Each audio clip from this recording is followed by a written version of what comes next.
शिखखंड का 13वां paragraph. बरनो give कूंज के सीसे कंज नार जनु लाग्यो शीशे। इसमें कवि हीरामन तोता के माध्यम से रानी पद्मावती की गर्दन का वर्णन करते हुए कहता है, बरनो वर्णन करता हूँ गीव गर्दन का, कूंज के सीसी। कूंज क्रोचे नाम का पक्षी, कैसी रीसी का मतलब नफरत करना, जिससे क्रोचे नाम का पक्षी भी नफरत करने लगा है।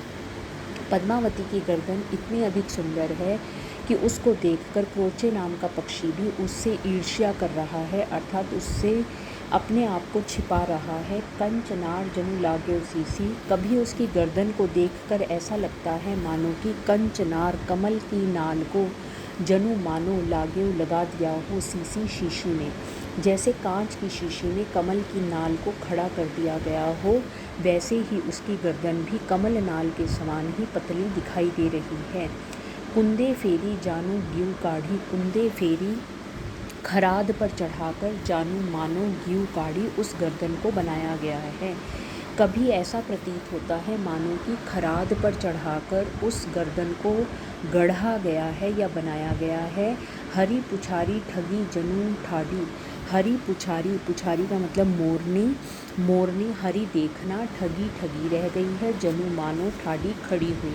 और मोरनी भी उसकी इस सुंदरता को देखकर खड़ी हुई ठगी सी रह गई है, अर्थात उसने भी अपनी गर्दन को छिपा लिया है। उस रानी पद्मावती की गर्दन इतनी अधिक सुंदर है कि क्रोचे नाम का पक्षी उससे नफरत करने लगा है। ऐसा लगता है कि कमल की नाल को जैसे शीशी में लगा दिया गया हो। कभी ऐसा लगता है मानो कि खराद पर चढ़ाकर उस गर्दन को गढ़ा गया हो, अर्थात बनाया गया हो, जिसे देखकर मोरनी भी ठगी सी रह गई है और चुपचाप खड़ी हुई है। जनू हिये काढ़ी परेवा ठाडा। जनू मानो हिये काढ़ी हृदय को निकालकर, परेवा कबूतर ठाडा खड़ा है। और कभी ऐसा लगता है मानो कबूतर भी अपने हृदय को निकालकर खड़ा हो गया हो, अर्थात उसकी गर्दन को देखकर हैरान हो गया हो। तेही ते अधिक भाव क्यों बाढ़ा। तेही ते उससे भी अधिक भाव भाग्य ग्यू गर्दन बाढ़ा उसकी गर्दन को प्राप्त करने का भाग्य किसका होगा, अर्थात इससे भी अधिक बहुत अधिक भाग्यशाली होगा जो इस गर्दन को प्राप्त करेगा। चाक चढ़ाई सांच जनु कीन्हा। उसकी गर्दन को देखकर ऐसा लगता है मानो कि चाक चढ़ाई, चाक पर चढ़ाकर सांच सांचे में ढालकर जनु मानो कीन्हा उसे बनाया गया हो। कभी ऐसा प्रतीत होता है कि चाक पर चढ़ाकर सांचे में ढालकर उसकी गर्दन को बनाया गया है। बाग तुरंग जानू गही लीन्हा। बाग लगाम के बिना, तुरंग घोड़ा, जानू मानो गही लीना जैसे पकड़ा गया हो। बिना लगाम का घोड़ा जिस प्रकार से पकड़ लिया जाता है और वह अपनी गर्दन को निकालकर उठ खड़ा होता है, उसी प्रकार से उसकी गर्दन भी बहुत अधिक सुंदर लग रही है। गियु मंजूर तंबूचुर को हारा, वहे पुकारही सांझ सकारा। गियु गर्दन, मंजूर का मतलब मोर, तंबूचुर मुर्गा, को हारा। कभी ऐसा लगता है मानो कि मुर्गा और मोर भी उसकी गर्दन के सामने हार गए हों। वहे पुकारही, वही बार बार पुकारते हैं, सांझ संकारा शाम और सुबह। इसीलिए वह बार बार अपने दुख को व्यक्त करने के लिए सुबह शाम पुकारते हुए दिखाई देते हैं। कभी ऐसा लगता है मानो कि मोर और मुर्गा भी उसकी गर्दन से हार गए हों, तभी वह सांझ सवेरे किसी को पुकारते हुए दिखाई देते हैं। पुनि तिहि ठाऊं परी तिरि रेखा। पुनि तिहि उसके भी ऊपर, ठाऊं स्थान पर, परी पड़ी हुई, तिरि रेखा तीन रेखाएं। उससे भी अधिक उसकी गर्दन में पड़ी हुई तीन रेखाएं उसकी सुंदरता को बढ़ा रही हैं। घूंटत पीक लीक सब देखा। जब वह घूंट भरती है, पीक लीक पान को खाकर उसकी पीक को निगलती है, सब देखा, वह सब दिखाई देती है। कहने का अभिप्राय यह है कि वह जो कुछ भी खाती या पीती है वो उसकी गर्दन में जाता हुआ दिखाई देता है। उसकी गर्दन इतनी अधिक सुंदर है कि उस पर तीन रेखाएं बनी हुई हैं, जो कि वह कुछ भी खाती और पीती है तो उसमें वह दिखाई देती हैं। धनी सो गीव दिनहु विधि भाऊ। धनी सो धन्य है गीव गर्दन, दिनहु दी है विधि विधाता ने, भाऊ सुंदर। वह विधाता बहुत ही अधिक धन्य है जिसने ऐसी सुंदर गर्दन को बनाया है। दहूँ कासो ले के करे मेराऊ, दहूँ कासो देगा किसको ले करे मेराऊ, मेराऊ सौभाग्यशाली। किस सौभाग्यशाली को वह गर्दन प्राप्त होगी यह तो कोई नहीं जानता। उस विधाता ने यह सुंदर गर्दन को बनाया है, वह विधाता धन्य है, और यह किस सौभाग्यशाली को प्राप्त होगी यह नहीं कोई जानता।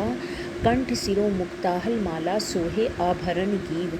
कंठ सिरो, कंठ से बनी हुई अर्थात कंठी से बनी हुई, सिरों उसके गले में, मुक्ताहल मोतियों की माला, सोहे सुंदर लगती है, आभरण गीव सुंदर गर्दन में। उसके गले में पड़ी हुई कंठ की माला, कंठ और मोतियों की माला बहुत ही अधिक सुंदर लग रही है। उसकी गर्दन को कंठ और मोतियों की बनी माला सजा रही है अर्थात सुंदर लग रही है। को होई हार कंठ ओही लागे कई तपूत साधा जीव। को होई कौन होगा, हार कंठ उसके गले का हार बनेगा, लागे कई किसको मिलेगी, तपु तपस्या करने वाले को, साधा जीव साधु को, जीव प्राणी को। ऐसा कौन सौभाग्यशाली तपस्वी होगा या साधु होगा जिसे कि यह सुंदर कंठ को धारण करने वाली राधा प्राप्त होगी अर्थात किसके यह गले का हार बनेगी। एक बार फिर, वर्णों गीव कूच के रेसी। अब मैं इस पद्मावती की गर्दन का वर्णन करता हूँ जिससे क्रोचे नाम का पक्षी भी नाराज़ रहता है। कंचनार जन लागो शीशी। कभी उसकी गर्दन को देखकर ऐसा लगता है मानो कि किसी कांच की शीशी में कमल नाल को लगा दिया गया हो। कुंदे फेरी जानू गिए काढ़ी। और कभी ऐसा लगता है कि खराद पर चढ़ाकर उसकी गर्दन को बनाया गया हो। हरी पुछारी ठगी जी जनु ठाडी। और कभी ऐसा लगता है कि मोरनी भी उसकी इस सुंदरता को देखकर वहाँ ठगी सी खड़ी हुई है। जनु ही ये काढ़ी परेवा ठाड़ा। कबूतर भी अपनी हृदय को निकालकर उसे देख रहा है। तेही पे अधिक भाव क्यों बढ़ा। इससे भी अधिक भाग्यशाली होगा जिसे वह गर्दन मिलेगी। चाक चढ़ाई सांच जनु कीना। क्योंकि उसे देखकर ऐसा लगता है कि जैसे कि चाक पर चढ़ाकर सांचे में ढालकर उस गर्दन को बनाया गया हो। बाग तुरंग जानू गही लीनहा। और ऐसा लगता है बिना लगाम के घोड़े को जब खड़ा किया जाता है तो वो जैसे गर्दन निकाल कर खड़ा होता है वैसे ही उसकी गर्दन भी सुंदर लग रही है। ग्यू मंजूर तवुचुर को हारा। उससे तो तवुचुर और मुर्गा और मोर भी हार गए हैं अर्थात उसकी सुंदरता के सामने इनकी गर्दन भी फीकी पड़ गई है। वह पुकार ही सांझ सकारा। ऐसा लगता है वो सांझ सवेरे इसी दुख के कारण पुकार रहे हों। पुनि तेही ठाऊं परितिवी रेखा। उससे भी ऊपर उसकी गर्दन में पड़ी हुई 3 रेखाएं सुंदर लग रही हैं। घूंटत पीक लीक सब देखा। जब वह कुछ भी पीती है या किसी भी तरल पदार्थ का घूंट भरती है तो वह सब कुछ दिखाई देता है। धनी सो गीव दिन्हु विधि भाव। धन्य है वो गर्दन जो कि विधाता ने बनाई है। दहु कासो ले करे मेराऊ। कौन सौभाग्यशाली होगा जिसको वह प्राप्त होगी। कंठ सिरो मुक्ताहल माला सोहे अभरण गीव। उस गर्दन में पड़ी हुई कंठ की और मोतियों की माला बहुत ही अधिक सुंदर लग रही है। को होई हार कंठ ओही लागे केई तपु साधा जीव।